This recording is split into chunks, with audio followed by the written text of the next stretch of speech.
predicted, this opening up over the last 3 steps has inevitably been accompanied by more infection and more hospitalisation, because we must be clear that we cannot simply eliminate COVID.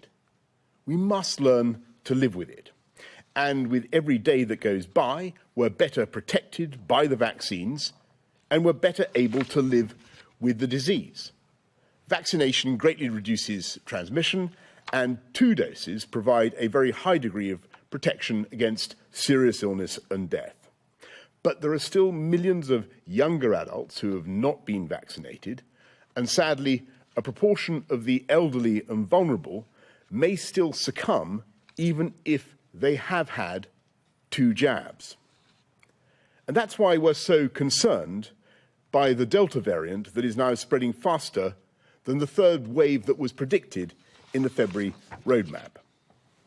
We're seeing cases growing by about 64% per week, and in the worst affected areas, it's doubling every week. And the average number of people being admitted to hospital in England has increased by 50% week on week and by 61% in the northwest, which may be the shape of things to come, because we know the remorseless logic of exponential growth. And even if the link between infection and hospitalisation has been weakened, it hasn't been severed. And even if the link between hospitalisation and death has also been weakened, I'm afraid numbers in intensive care, in ICU, are also rising. And so we've obviously faced a very difficult choice. We can simply keep going with all of step 4 on June the 21st, even though there is a real possibility that the virus will outrun the vaccines and that thousands more deaths would ensue that could otherwise have been avoided. Or else, we can give the NHS a few more crucial weeks to get those remaining jabs into the arms of those who need them.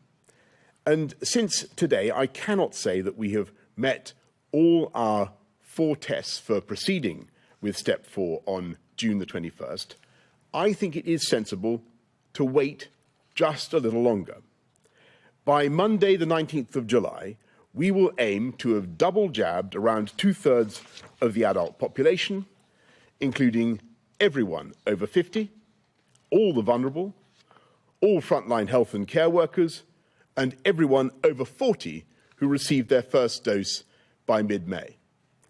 And to do this, we will now accelerate the second jabs for those over 40, just as we did for the vulnerable groups, so they get the maximum protection as fast as possible. And we will bring forward our target to give every adult in this country a first dose by the 19th of July. That is, including young people over the age of 18, with 23 and 24-year-olds invited to book jabs from tomorrow, so we reduce the risk of transmission among the groups that mix the most. And to give the NHS that extra time, we will hold off step 4 openings until July the 29th, except for weddings that can still go ahead with more than 30 guests, provided social distancing remains in place, and the same will apply to wakes. And we will continue to pilot events such as Euro 2020 and some theatrical performances. We will monitor the position every day, and if, after 2 weeks, we have concluded that the risk has diminished, then we reserve the possibility of proceeding to step 4 and a full opening sooner. As things stand, and on the evidence that I can see right now, I'm confident that we will not need more than 4 weeks, and we won't need to go beyond July the 19th. It's unmistakably clear the vaccines are working, and the sheer scale of the vaccine rollout has made our position incomparably better than in previous waves. But now is the time to ease off the accelerator, because by being cautious now, we have the chance in the next 4 weeks to save many thousands of lives by vaccinating millions more people. And once the adults of this company have been overwhelmingly vaccinated, which is what we can achieve in a short space of time, we will be in a far stronger position to keep hospitalizations down, to live with this disease, and to complete our cautious but irreversible roadmap to freedom. Thank you very much. I'm now going to hand over to Chris to do the slides. Thank you, Prime Minister. First slide, please. So the slides are arranged around the 4 tests which Minister set at the beginning of the roadmap. The first test is that the vaccine deployment programme continues successfully. And I think everybody in the country knows that both first vaccinations and increasingly rapidly second vaccinations are progressing very effectively thanks to the work of the NHS, volunteers and many others. So this test has been met and we expect the rates to continue to be good as the Prime Minister has laid out. Next slide, please. The second test was that evidence shows the vaccines are sufficiently effective in reducing hospitalisations and deaths in those vaccinated. And we already have shown data that showed that for previous variants, this was true. We now have data, and some more has been released by Public Health England today, which shows data around the new Delta variant. Now, what has been talked about in the press, for people who've got symptomatic disease or could get symptomatic disease, 1 dose of the vaccine does provide some protection, but you do need 2 doses of the vaccine to provide a strong degree of protection. But once you have 2 doses, there is somewhere between a 76% and 84% reduction in symptomatic disease. Next slide, please. The news is even better for the protection that these vaccines provide for people against severe disease. And in terms of hospitalisations, the data so far, real-life data from here in the UK, show that there is a very good reduction in hospitalisations from the new Delta variant after both 1 and 2 doses of the vaccines. So after 1 dose, between a 57% and 85% reduction, and after 2 doses, somewhere between 85% and 98% reduction in hospitalisation. So not complete protection, but very substantial protection after these. Again, it reinforces the absolute need to get the second dose of the vaccine. So in terms of is this dose this effective, the data there are very encouraging indeed. Next slide, please. And if you see the effect of this on people being hospitalised, whereas in the previous waves we had here in the UK, the great majority of those hospitalised were older, over 65 citizens, although there were significant numbers of people under 65, I think something sometimes not appreciated, and that's on the left. What we now have is that the majority of those going into hospital are now from younger groups, under 65, partly because this is the group in which this is spreading, and it always starts off spreading in the youngest groups, but largely, we think, because the vaccines are providing a lot of protection now for older citizens. But it is not complete, and as you can see, even in those over 65 in which double vaccination is already in place, there are still some hospitalisations, but the ratios have completely reversed. Next slide, please. The third test is that infection rates do not risk a surge in hospitalisations, which would put unsustainable pressure on the NHS. And the rates of hospitalisations at the moment are low in all parts of the country, but, and this is the important but on this test, what we are seeing is a rapid rise, particularly marked where it was first really started in the northwest of the country, but the rest of the country is following. So there has been a 64% increase since last week, and in terms of the northwest, and you can see that in the dark blue colour here, and a 64% increase in England, and that rate will follow, we think, where the northwest has led. Now, these numbers are still relatively small, and if you're doubling from 50 to 100, 100 to 200, the numbers are still relatively modest compared to the capacity of the NHS. But several doubling times, relatively small number of doubling times, and you start getting to really quite large numbers. If you're doubling up from 1,000 to 2,000 or 2,000 to 4,000 over less than 2 weeks. Clearly, things can take off very rapidly. Next slide, please. And although the dark colours here on this map are where the rates of increase are greatest, but anywhere that is shaded in yellow or orange colours or dark brown, rates are increasing. Where they're in green, rates are decreasing. And you can see in this map that the increase in the new variant is occurring across the whole country. Next slide, please. The key question is, what does this do to hospitalisations? And as has been said repeatedly and rightly, the link between people getting an infection and being hospitalised has been substantially weakened. A much smaller proportion of those infected are going into hospital, but it has not been completely stopped. And what you can see here is that in terms of hospitalisations, again, there has been a 61% increase in hospitalisations since last week in the northwest, and a 50% increase across the country as a whole, but we expect that will probably accelerate. So there is the hospitalisations are following, but with a delay, the number of cases. So although we do not think an immediate overwhelming of the NHS is likely, if this continues on an exponential path, and in particular, if that then accelerated further due to further loosenings, then we would run into trouble in a relatively small number of doubling times. Next slide, please. So the final test, and really this has been led up to by the things that have happened previously, is, has our assessment of the risks been fundamentally changed by new variants of concern?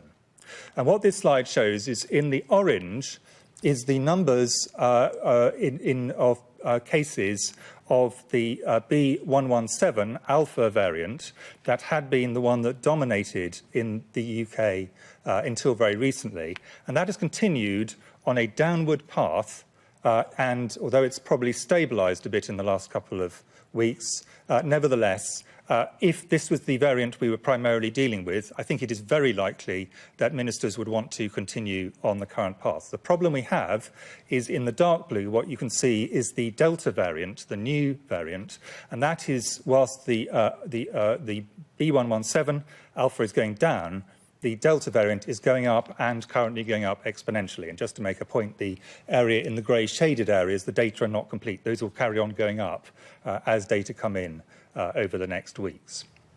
So this is the reason why the assessment of risk has fundamentally shifted. At the end of the period that the Prime Minister was talking about, we will have a situation where a much higher proportion of people have been double vaccinated or vaccinated. We're coming up to the school holidays. We all want to stress that at that stage, rates will be higher than they are at the moment. But the next 4 weeks will reduce significantly the risk of a very high peak, which could cause significant problems in terms of pressure on the NHS and all the knock-on effects of that, and direct deaths from COVID. Thank you very much. Thanks very much, Chris. Patrick, anything to add to that at this stage? OK, fine. Thank you. Let's go to members of the public for their questions. Andrew in Worthing. Hello. Well, it was recently reported that over 25s can now get the first dose of their vaccine, which means that 12 weeks from now, plus 2 weeks for the vaccine to kick in, that'll take them to early September when they're fully vaccinated. So my question is, do you have any plans to prioritise university students so that they too are fully vaccinated by the time they go off to uni? Thanks very much, Andrew. Well, actually, what we're saying today is I think that 23 and 24-year-olds will be able to come forward and get their vaccine doses as of today or tomorrow. So we're going as fast as we can, and by July the 19th, 2/3 of adults aged all adults in the country will have had 2 doses. By the end of so by July the 19th, we will have all adults, everybody over 18 will have had a first dose. You're perfectly right, Andrew, that there will still be some time to run before university students who get vaccinated in July will get their second dose. But we will certainly look at what we can do to accelerate second doses, as we're doing now for people across the country. And if there are outbreaks in particular places, as we've done surge vaccination and surge testing, we may do that in those places as it may be necessary. But I wonder whether Patrick or Chris, you want to add anything to that? Well, one thing I would add, PM, is just to remind people that the system in the UK has prioritised in strict order those who are at highest risk, all the way down the ratings. And for the great majority of people of university age, other than those with pre-existing health conditions, fortunately, they're at much lower risk than older ages. So we've gone down in age ranges, and that's the reason for the ordering. But as the Prime Minister says, we would expect that everybody of university age would have had at least one dose of vaccination by the start of next term. Thanks, Andrew. Tessa in Bedfordshire. Why can't testing and vaccination status be used to open up weddings in the same way as it's being used? As a twice postponed bride-to-be, it feels like weddings are bottom of the priority list, despite being significant life events without which some people cannot progress with their lives. Well, Tessa, I'm very, very sorry to hear about your wedding plans being postponed twice. And indeed, I'm sorry for all the disappointment that's going to be caused by going a bit slower as we are today. What we are saying, Tessa, I don't know if this is of any practical consolation to you, and I really hope it is, but we're saying that weddings can go ahead with more than 30 people. We're lifting that restriction on 30 people from June the 21st, providing social distancing is observed. I hope that works for you, Tessa, and obviously I think everybody will want to wish you every possible good fortune with your wedding. But all I can say is I'm sorry for the disappointment that this will certainly bring to weddings, to many businesses. But it's a few weeks that I think is worth it to get those jabs in. Laura Koonsberg of the BBC. Thank you very much, Prime Minister. After this 4-week delay, do you expect life to return to something that looks like normal? So people returning to the office, taking off face masks and ending the 1 metre rule? And can you rule out extending this delay any further? And could I ask Professor Whitty or Sir Patrick, when do you expect all adults to have had both jabs? And after that, would you start vaccinating children? I know there's been a study into whether or not that's a good idea. Yeah, thanks very much, Laura. I think that is the crucial question. What is the world going to look like on July the 19th? And I think I'd give it this answer, that at a certain stage we're going to have to learn to live with the virus and to manage it as best we can. And what we're trying to do now by this delay is to reduce the current surge, and we think we can do that, and we think that a 2-week delay would make a substantial difference, and a 4-week delay we think would make even more of a difference in reducing the overall number of deaths, and that's why we're doing it. And at the end of that period by July the 19th, we do think that we will have built up a very considerable wall of immunity around the whole of the population. And at that stage, Laura, on the basis of the evidence that I can see now, I'm confident that we will be able to go forward with the full step 4, the full opening.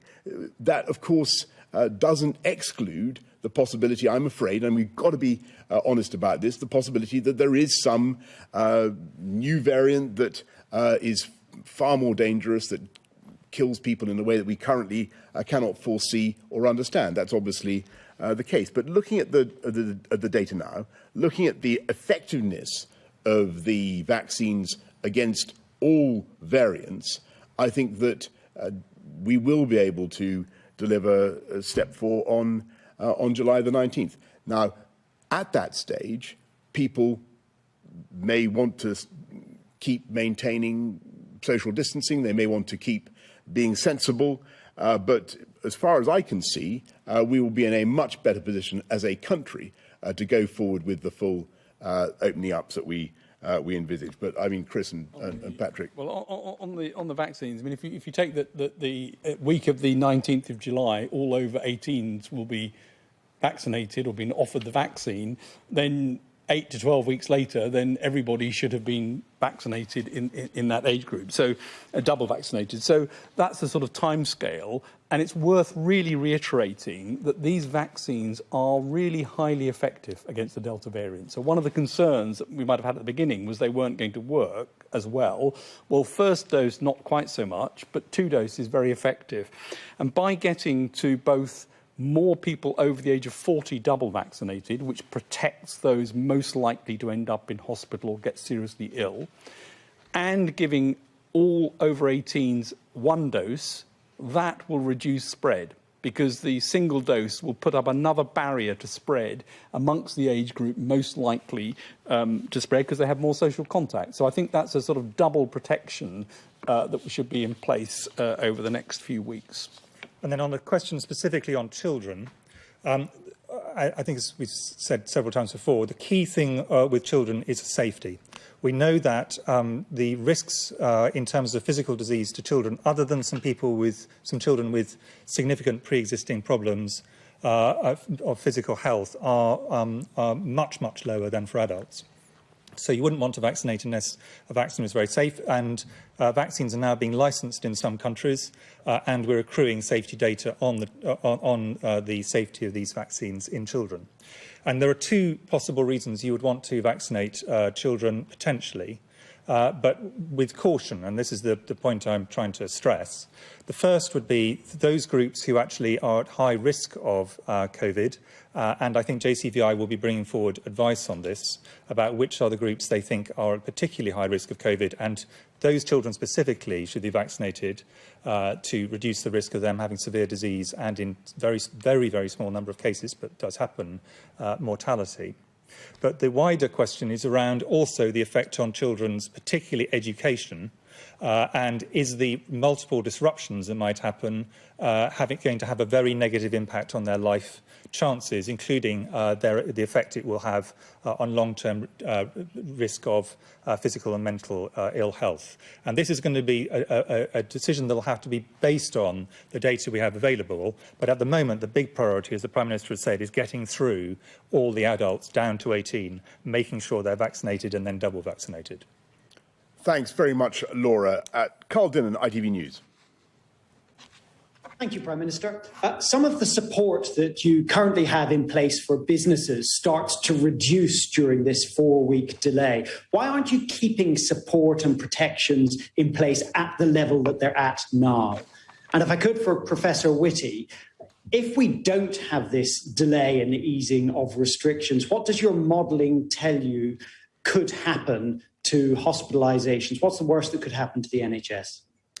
Thanks very much, Carl. Well, look, the crucial thing about what we're agreeing to do today is to keep going with the openings that we've got in place. So we're not going backwards. I don't think any of the scientists have actually called for a reversal, and that's very important. It means that the businesses that are currently open and trading can continue to do that. We're giving, as you know, all the support measures that have been put in place are intended to last through to September. In terms of business rates, local authorities do have an extra £1 billion to cover those who need it.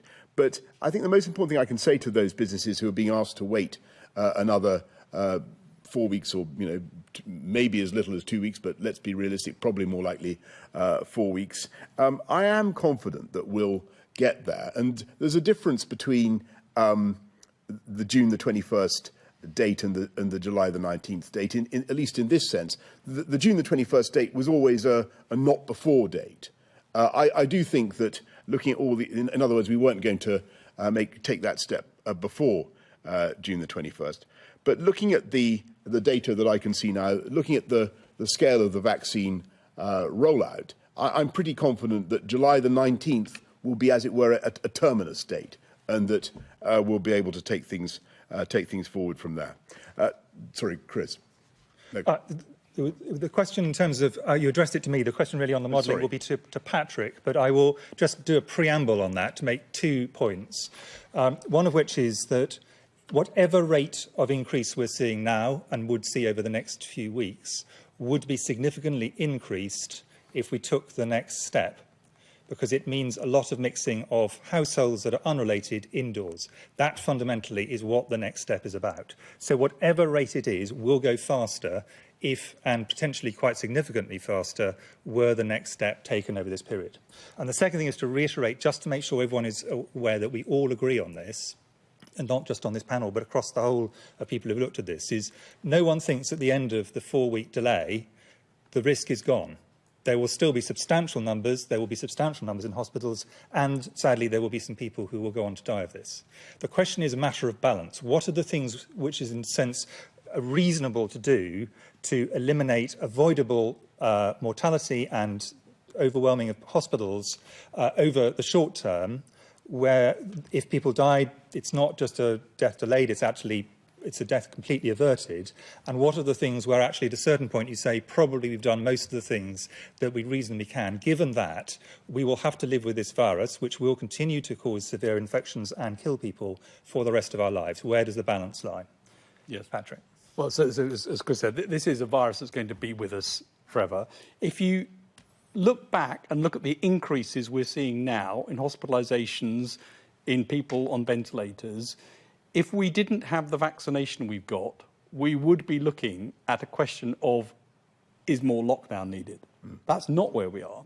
We're at a position now where we're in a race against the virus, and the vaccines need to get ahead of it. And if you're in a race with somebody, you don't suddenly assist them in putting the afterburners on so they can outpace you. And so that's really what we need to do, is to make sure we get the vaccines in. And as Chris said, the 4-week delay should reduce the peak, whatever it would be, by something between 30 and 50%. So that's the sort of gain you get from the 4 weeks. And actually, it's not very obvious that you get much more gain from going on longer than that at the moment. So it looks like quite a good length of time. You get the 3 advantages: over 18 single dose, many more people double dosed, and close to the school holidays, with the effect that that has to also take the pressure off. And that should, between them, significantly reduce the peak. But there will be an increase in numbers, and there will be an increase in hospitalisations, because that's what happens when there's more mixing. Thanks very much. Tom Harwood, GB News. Thank you, Prime Minister. We've heard a lot about how we want this roadmap to be completely irreversible, and that after 4 weeks, hopefully, all those restrictions are gone and don't come back. But we also know that in the winter, in the late autumn, these diseases can spring up again pretty naturally. They can get pretty nasty. The Health Secretary has previously spoken about a plan for booster jabs in the autumn. And I was wondering, when are we going to get to see that plan? When can the media and the scientific community helpfully scrutinise and help out with that plan? And when will those jabs be going into people's arms in the autumn to avoid these restrictions ever coming back again? And then just one extra question to the scientists, given that we know that this sort of nasty variant is spreading much more pervasively among young people, are we considering at all opening up again that excellent Oxford AstraZeneca vaccine to the under 40s? That's an excellent question. I'll leave Chris and Patrick to deal with. But on the irreversibility of the roadmap, and you're quite right, Tom. Of course, I mean, we're seeing a surge now, as I said earlier on. We're seeing more hospitalisations. We're seeing continued deaths, although the numbers are very, very greatly reduced. And we must be realistic, as we said at the beginning of the roadmap and throughout, that people very sadly will continue to lose their lives to this disease. So we will have a booster programme for vaccines, and we'll be setting that out very soon, and you can expect the Health Secretary to set out how and when we'll be doing that, and which groups will be coming forward first. And we'll obviously the JCVI will be studying that and producing a timetable. But the objective is, as I've said, to be irreversible, to avoid more lockdowns of the kind that we've seen. And as things stand, I can't see a reason to do that. Though there will, as everybody has said, be further surges of the disease. Do you want to go on Astra for under 40s? Astra for under 40s. Yeah, I'll make a comment, and then Chris will want to build on it. I mean, the balance is always the risk benefit in any drug or vaccine, and obviously the benefit is greater in this particular case the higher the level of virus. So the risk benefit changes all the time depending on where you are, and these are decisions that are rightly ones for JCVI to look at where the risk benefit falls at any point in the pandemic. And I think at the moment the plan is to get all of the 18s and over vaccinated single dose with other vaccines, Pfizer and Moderna, and that's the target for the week of July the 19th. Chris, do you want to add to that? No, and the only point to make, which is the obvious one, is the risk-benefit of the vaccines as currently laid out is very strongly in favour of vaccination. And we really would encourage everybody to get their first jab and get their second. In terms of exactly which vaccines, as with exactly which drugs for other bits of medicine, that may slightly change at the margins, and JCVI will continue to look at it. But at this point, we're very clear that this is a sensible approach which actually maximises the risk-benefit so that people who get vaccinated can be confident that they are increasing their chances of a very healthy and good outcome over the next period. I mean, it's worth saying that the vaccines we've got are spectacularly more effective than we ever dared hope. I mean, they really are very good. That is true. Thank you very much, Tom. Jason Groves, Daily Mail. Thank you. Professor Whitty, can I pick you up on your earlier answer? Are you as confident as the Prime Minister that July the 19th will be the end of this matter? We will be able to lift restrictions then. And Prime Minister, we've had an awful lot of false dawns over the last 18 months. I hear what you say about a possible nasty new variant. Barring the emergence of one of those, though, are you able to give us a sort of cast iron guarantee that this will be the last delay, provided nothing else turns up? And finally, what would you say to Andrew Lloyd Webber, who says that you're bankrupting a sort of critical and irreplaceable industry? There's plenty of other people in his position too. Do they factor at all in your calculations when making decisions like this? Thanks, Jason. Look, of course they do. And I've got colossal admiration for Andrew Lloyd Webber. The entire theatre sector is one of the great glories of this country, and you know it's broken everybody's heart to see what we've had to go through, and I bitterly regret the fact that we must be cautious again now.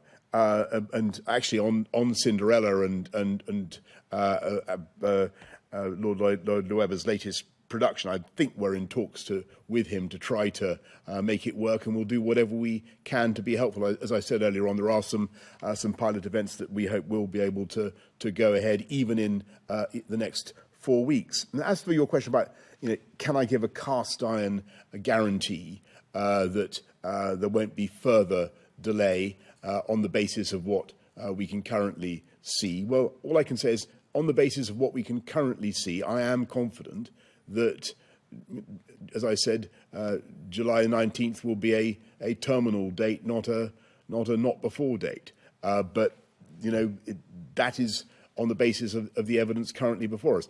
We have reasons to be confident, looking at the scale of the vaccine rollout, looking at as Patrick was saying, looking at the levels of protection they give.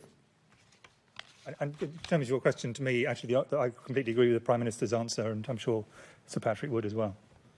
Thank you. Thanks very, very much. Jim Pickard, Financial Times.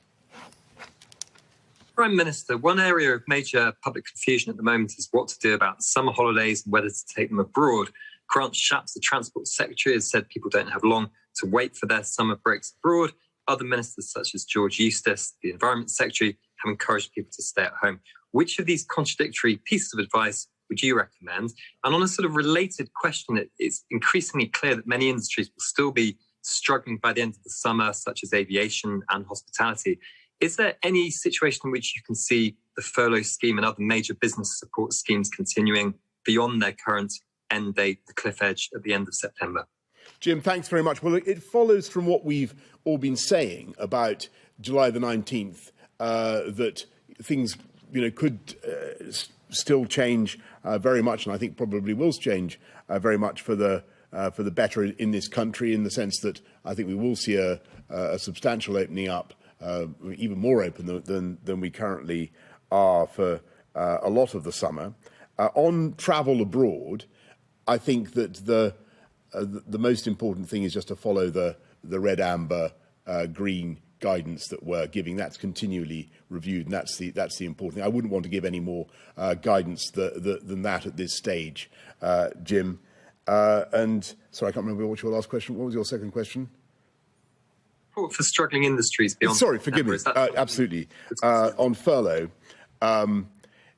we always made sure that the furlough scheme would continue until September to take account of the whole spread of the roadmap. Chancellor has always been very, very clear about that. We don't think that there will be, on the basis of what we can see now, Jim, in the data, on the basis of the vaccine effectiveness that we can see now, we don't think that we'll need to change that. Thanks very much. Joe Murphy of the Evening Standard. Thank you very much, Prime Minister, and thanks, gentlemen, for answering our questions again. Sir Patrick, you said the vaccines are spectacularly good, and a lot of people argue that all we need to do now is to let infections rise, and that'll be okay if hospitalisation and deaths don't increase. Based on what you know so far, would you be relaxed if infections went back to January levels? How high would they have to go before you called the Prime Minister and said, look, maybe it is time to slow things down again? Professor Whitty, London's vaccination rates are a long way below all the other regions and nations. Only 36% have had the second doses, according to the dashboard. How worried are you about this? And what will you do to improve the situation? Especially, will you agree to measures to speed up the type of vaccines for London that young people can have? And Prime Minister, July the 19th is going to be hailed as the new Freedom Day. Do you see it as the date when everything will be eased, including those tough nuts like nightclubs being allowed to reopen and we can all dispense with masks and social distancing for good? Right. Well, we were given questions in order, so I think it was Patrick first. Well, I think the vaccines are very, very effective. But of course, if you have a massive wave of infection, the vaccines aren't 100% effective, and you will see people in hospital, and a large proportion of those will be double vaccinated, and some of those, unfortunately, will die. So they were not 100% protective, and therefore avoiding a very, very large peak is important. That's why the second part of the vaccination, which is stopping or reducing the chance of spreading, is an important part of this. And that's why getting the younger people vaccinated becomes important, because you stop the size of the increase in any peak and hopefully manage that down to a level where the number of infections is reduced. And of course, the proportion of people who then get severely ill, hospitalised from that, is reduced even further by the vaccination. So that has to be the aim. And realistically, if we ever got a very, very large wave, there would be a very large number of people in hospital. But the plan and the vaccination programme is designed precisely to stop that from occurring. On London, I mean, I think let's start off with the glass half full. Londoners, as in the rest of the UK, have shown great enthusiasm for vaccination. Overall, the rates are higher than many countries would really dream of having at this point in time. But they are behind by around, in some areas, 10%, other parts of the country. So they're high, and I think we shouldn't pretend that they're low. They're high, but they should be even higher. And it is, some of this is mechanistic. It's because there's a lot more people move around in London. Records and so on are less clear-cut. There's a number of reasons why London, in common with other major cities in the UK, always tends to have slightly lower rates of vaccination and screening and many other medical interventions of this sort. But you are completely right that what we need to do is concentrate on these areas where the rates are lower, because we want to get all of them right up to the very highest rates, which is what provides protections for individuals, and by being vaccinated, someone provides protection for those around them. So you are completely right. We do need to concentrate on them and look in the different particular bits of London, because London is a very varied city, and find the areas with the lowest rates and really push to get them up, whatever the reasons are.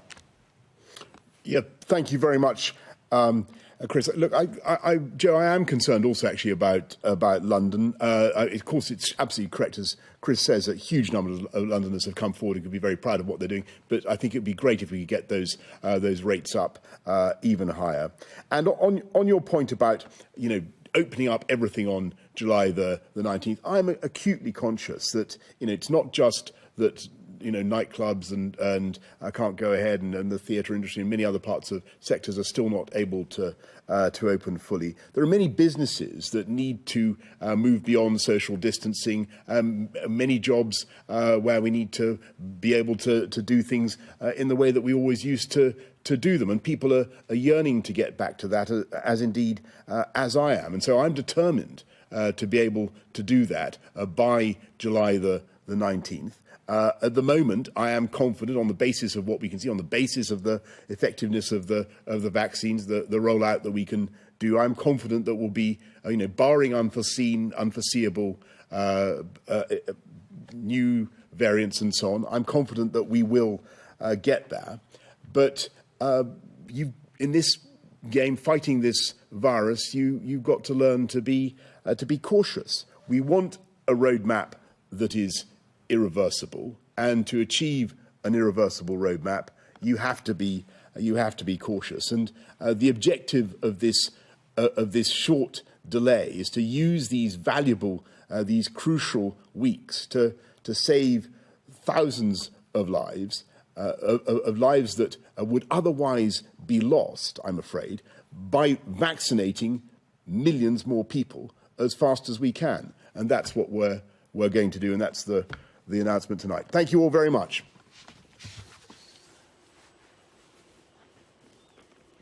There we are, Boris Johnson, the Prime Minister, announcing a 4-week delay to reopening completely. Opening up thus far, he said, had led to more infections, and we're concerned about the Delta variant, which in some areas, he said, is doubling every week. There is a remorseless logic to exponential growth, he said, and numbers in hospital and in ICUs are rising.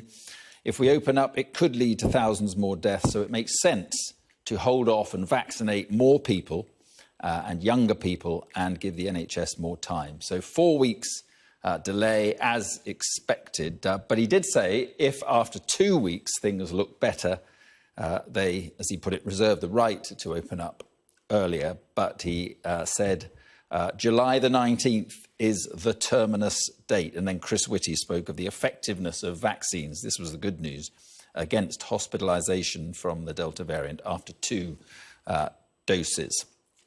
Let's bring in our political editor, Beth Rigby, who was listening to all that. So, Beth, what did you make of it?